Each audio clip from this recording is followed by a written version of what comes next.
Hello guys! For today's luto, ang gagawin ko naman ngayon ay ginataang kalabasa and sitaw. Ano ba yan? Nabubulol ako. Kalabasa and sitaw. Hindi pa ako sure kung ano lulutuin. Start na tayo.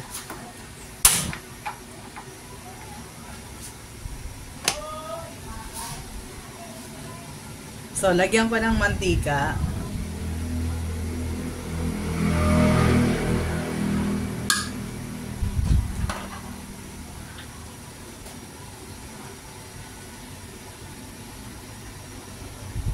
Na siguro to. So, start na muna ako sa pork na panggisa. So, sinison ko na ulit na siya ng salt and pepper. So, hindi pa siya mainit. Pero iinit din yan. Wait lang.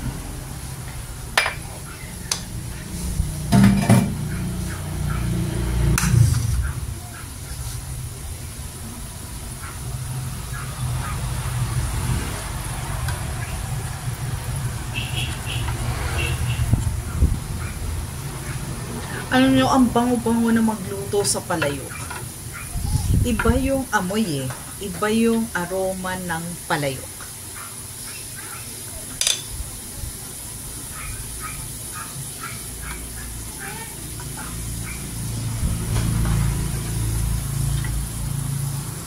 At saka maganda sa palayok. Isa sa maganda sa palayok. Yung lalo pag may sabaw, tapos pag pinatay mo na yung apoy, kumukulo pa rin siya. Unlike dun sa regular nating lutuan, yung mga kaserola, ganyan. Once 'di ba once pinatay na natin tong apoy, nawawala na yung pagkulo. Pero siya dire-diretso pa rin. Wala, natutuwa lang ako. Gusto ko lang i-share.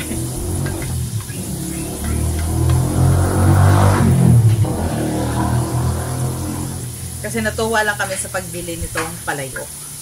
Kasi bibihira kami makatsyempo na ang palayok ay walang leak. Diba? Pero ang bango niya, natutuwa ako. Hindi pa rin ako makamove-on sa amoy. Medyo matagal nga lang siyang uminit agad kasi nga, makapal kasi yung palayok. So, hindi siya agad basta pagkabukas ng apoy, hindi siya agad umiinit. So, matagal-tagal.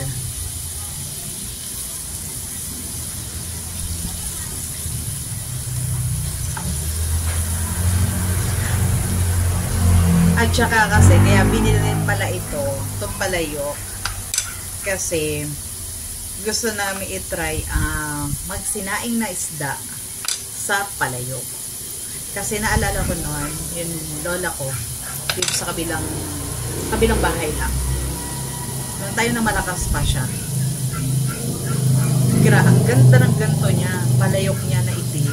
Dito siya lagi nagluluto ng sinaing na tulingan. Ang ganda. Kaya sabi ko, wow, iba. Iba talaga yung amoy, yung aroma. Nga lang, medyo ang na to, disadvantage. Kaya lang, maingat. Kailangan maging maingat kasi pag napagtap, wala na, basag. By another.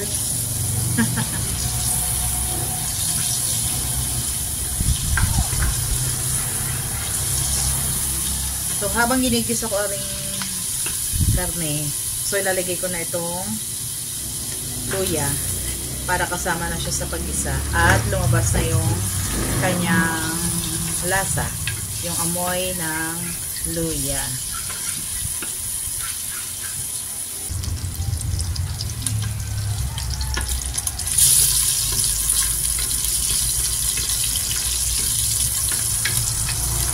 Next, lagay ko na ang sibuyas at bawang.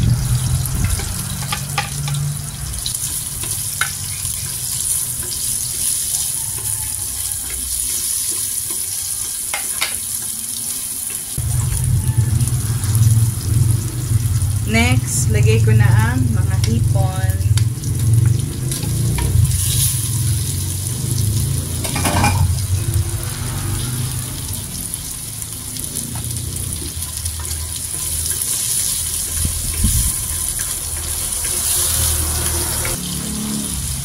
Lagyan ko na ng patis.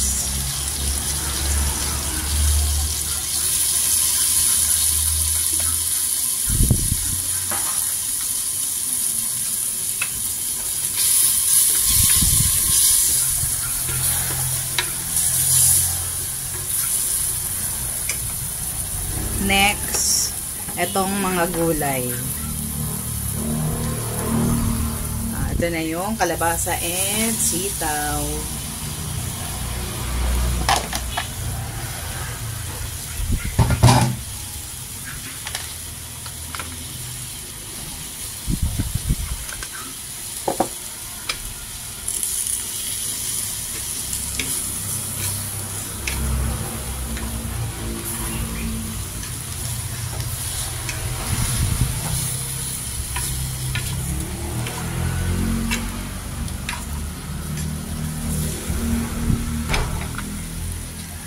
Lagyan ko lang, wala kasong fresh na gata. So, ito, the usual, nakapack.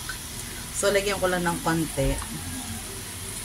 And, lagyan ko ng tubig.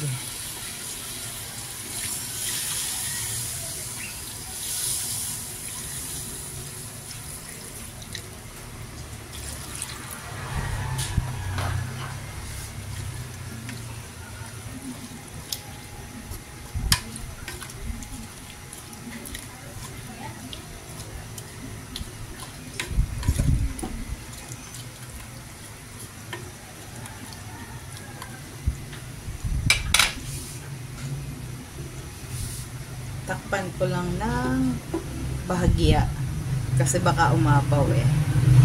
Tapos hintayin ko lang siyang kumulo hanggang sa medyo maluto na ang gulay. Tapos ilalagay ko na yung iba.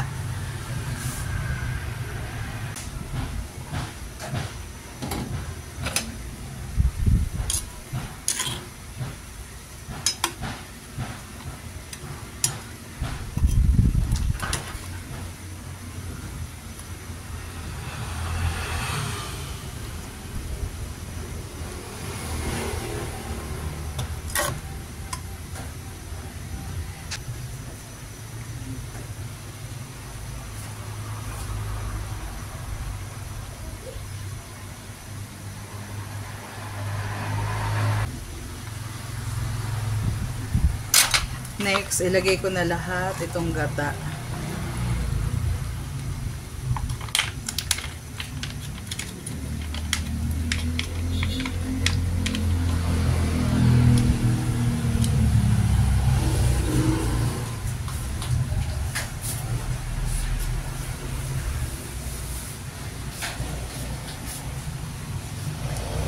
Lagyan ko ng paminta.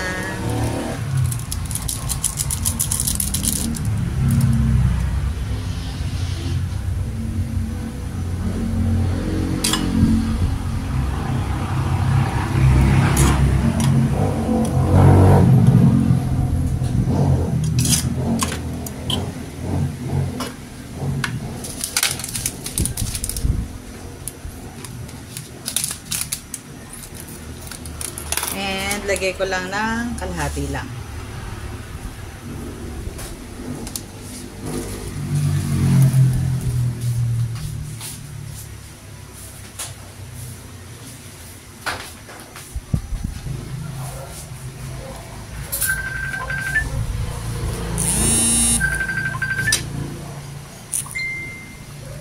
Tikman ko muna kung good na. Ang gata ko po talaga ay medyo may sabaw. Hindi po siya yung patuyo. Kasi kailangan ko po ng may sabaw-sabaw are.